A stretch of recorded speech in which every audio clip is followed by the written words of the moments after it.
You're enjoying the evolution of your desire? Yes, yes. And the contrast that brings that desire into clarity, you adore as well? Remember, we read your vibration. In fact, it is not necessary that you ever speak your desire, for your desire is always known. And your known desire, which you are continually amending, the nature of the time-space reality in which you are focused, as that continual desire is continually amended, Source continually recognizes and continually answers to perfection.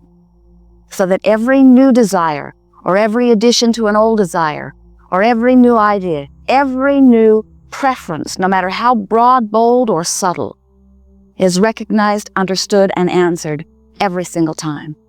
And the love with which it is offered is beyond human description or comprehension. It is important that you be somewhere in the vibrational vicinity of your own desire. And when you are, evidence of things happening to help you, to satisfy you, to answer your request, come forth. It is important that you know this one thing about the creative process in order for things to go smoothly for you. When you ask, it is always given every single time. But if you keep asking from a place of believing that it has not yet happened, then you hold yourself vibrationally apart from what you are asking for.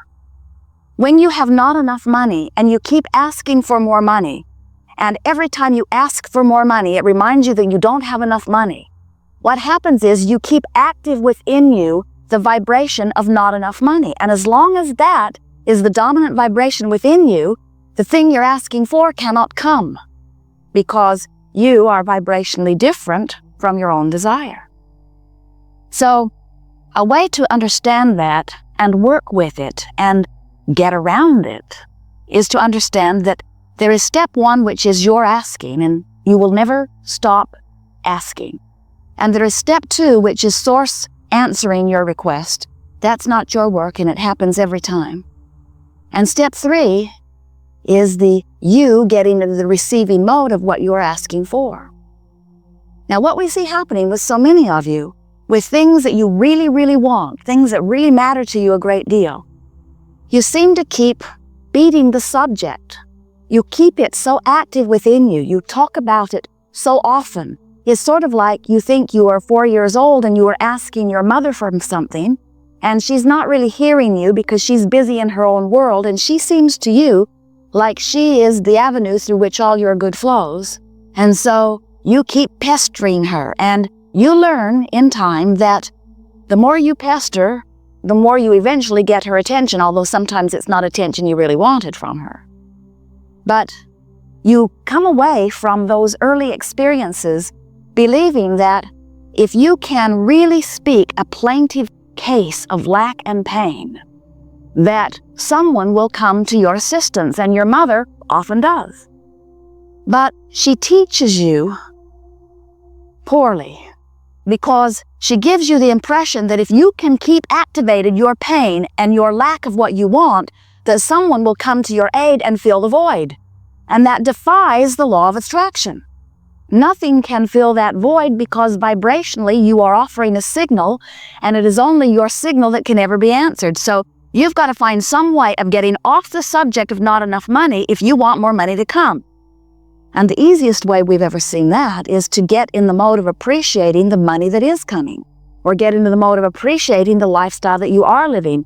Or, and this is hard for some to understand because it's so different from what you've been attempting, or you must get off that subject altogether and get on a subject that you are in the allowing mode about. So how do you know whether you're in the allowing mode or in the resisting mode of what you've been asking for? It's easy. The allowing mode feels like fun, feels like joy, feels like love, feels good.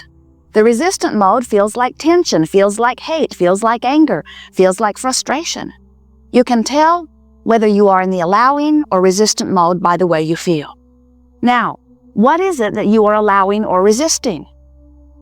It is the fulfillment of the well-being that you are asking for. It is the fulfillment of the source that is really you. You are extensions of source energy. Here in this physical body, you are leading edge extensions.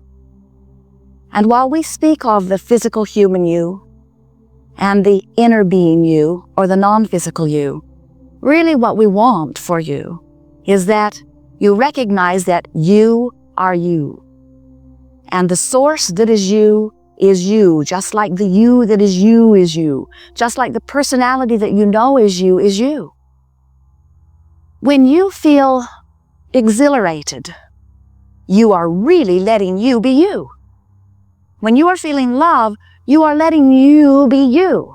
You are full of you. But when you are angry or frustrated or fearful, when you are in that emotional pain, then you are focused upon something that has activated a vibration within you that has you different from you. In other words, you're like the radio that has adjusted your dial just a little bit off signal of what you're really wanting to receive. So when we talk about being in the allowing mode or being in the receiving mode, we're always talking about being in the mode of letting the well-being that is really you, the clarity that is really you, the energy that is really you, the knowing that is really you, the wellness that is really you, the abundance that is really you, be manifested right here, right now, where you are. So this now moment is where all of your power is, because now is where you meet you. Now, we know we're doing it too. We're talking about you meeting you, which sounds like two yous meeting. And what we're really wanting you to feel is the combination of you expressing in this time-space reality. So how can you tell what you're doing in this important juncture where the source that is you meets the idea that you are focusing upon in this moment? In your moment of love or in your moment of joy, you are using this now moment in a very powerful way. Because in this now moment, you are choosing a thought which activates a vibration within you that causes no resistance, so you are fully allowing you to flow. And under those conditions, you thrive. Under those conditions, you line up with circumstances and events that help you to accommodate a comfortable, joyful, provocative, interesting unfolding that satisfies all of the things that you've been asking for. So the contrast of your time-space reality is such a wonderful thing, because the contrast inspires, you often say provokes. We say evokes, you say provokes. We say inspires, you say prods. The contrast inspires you to this clear new desire. And sometimes you're in the midst of something that feels so bad, and out of it you're shouting, no, I do not want this. But every single time that you're in the place where you are clearly knowing what you do not want, whether you can speak the words in a positive way or not, you are shouting to the universe what you do want. And Source hears every bit of that. But then you gotta find a way to, as quickly as possible, get out of the screaming for what you are wanting mode from the place of not letting it in, into an allowing place. Meditation is the ultimate allowing place because you quiet your mind so there is no contradictory thought. Appreciation is a tremendous allowing space because in appreciation you are lined up with that which is your source. As we're moving forward here today, we'll talk about all kinds of different things that you might do to get more into the allowing mode. And we can't think of anything that is more beneficial for you to practice or to hear or revisit, because as deliberate creators, you are continually coming to clarity about what your preferences are.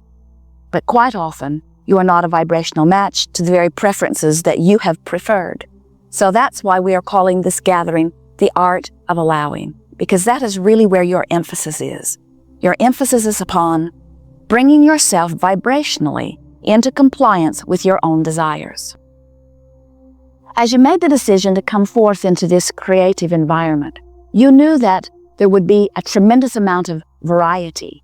You never expected everything to be all finished in some state of perfection, because you understood when you made the decision to come forth, and from your broader non-physical perspective, you understand that there is no ending to anything. You understand that there is only expansion, that this is a universe that never ceases to expand. And so, as you came forth into this environment, you knew that the variety would be tremendous, and you knew that from that variety, you could choose those things, line up with them, and then they would be your experience. And you never once said, I'll wait until that mess gets cleaned up before I come forth. You never once said, I need everything to be just the way I like it before I come forth, even though that's the way many physical humans behave today. Many of you say, I cannot feel good under these conditions because these conditions keep me from feeling good. And we say, you have forgotten about your point of focus. You have forgotten that you can look anywhere in your time-space reality, and whatever you give your attention to activates a vibration within you. That's a really key thing to focus upon. Whatever you are giving your attention to activates the same vibration within you. And when you activate a vibration within you, that becomes your point of attraction. It becomes your point of allowing. So, when you think about the subject of money or dollars, does it feel like fun and adventure to you? Or does it feel like worry and struggle? You can tell right away which way you lean. When you think about your dominant relationship, does it feel life-giving? Does it feel full and expansive? Does it feel good to you? Or does your dominant relationship feel like struggle or bondage? You can tell which way you lean. When a subject comes up, you've got to think about it. And you're going to think about it where you have practiced it most. And by most, we do not mean if I've thought this thought that didn't feel good for 10, 20, 30, 40, 50 years, and now today, I don't have access to any other thoughts because I've thought that most, and I might not have 50 more years to turn it around. It's not like that. It's that somehow, right now, you have to find a way of deactivating that troubling thought by activating another. As you begin to choose thoughts on that subject or off of it that feel good, what begins to happen is, little by little, and we're not talking about a long period of time, you can do it in 30 days on any topic, it is our promise to you. You can change what is dominant within your vibration, and therefore change your point of attraction, and therefore change the way your life unfolds. There is nothing that is out of bounds. You are the creator of your own experience. You are the only one who can vibrate within you. You are the only one who can think your thoughts. You are the only one that can activate the vibration in this point of attraction. So we know that things have happened, or there are people in your life, or there are things that you're focused upon, that it just feels like when you think about it, you cannot help but feel the way you feel. But we're here to tell you, you can focus around it. You can focus otherwise. You can focus within it. Little by little, you can take the most troubling experience or relationship and change it to something that feels better. Or you can learn to ignore it and focus upon the things that already feel good, and you can change your point of attraction. This is the big thing to know about step 1 and step 3. Let's say you don't have enough money. Let's say you're really worried about it. Let's say the bills are piling up. Let's say you are feeling very, very uncomfortable about it. Let's say that it seeps through many, many, many, many minutes of your day because its tentacles reach into so many different aspects of your life. So there you are in this very uncomfortable place on that subject. You could pet your cat on a regular basis, and while you're petting your cat, you're not doing that resistant thing. You could meditate for a little while, and while you're meditating, you're not doing that resistant thing. You could sit by the stream or go someplace that feels good. You could have a nice meal. You could appreciate some child's face. You could find a series of things that you decide that you will focus upon. And as you choose those better feeling things, because nothing is more important than that you feel good, you will give less airtime to the vibration that has been holding you in the place of not enough money. And so when you sit to pay your bills, you may have a traumatic 20 or 30 or 40 or 50 or 60 minutes. Occasionally, but it doesn't need to permeate every moment of every day. And the reason that it does seem to permeate so many moments of so many days is because you still think, in many cases, that you are asking from some source that needs to hear your plight before it is willing to give up the goods.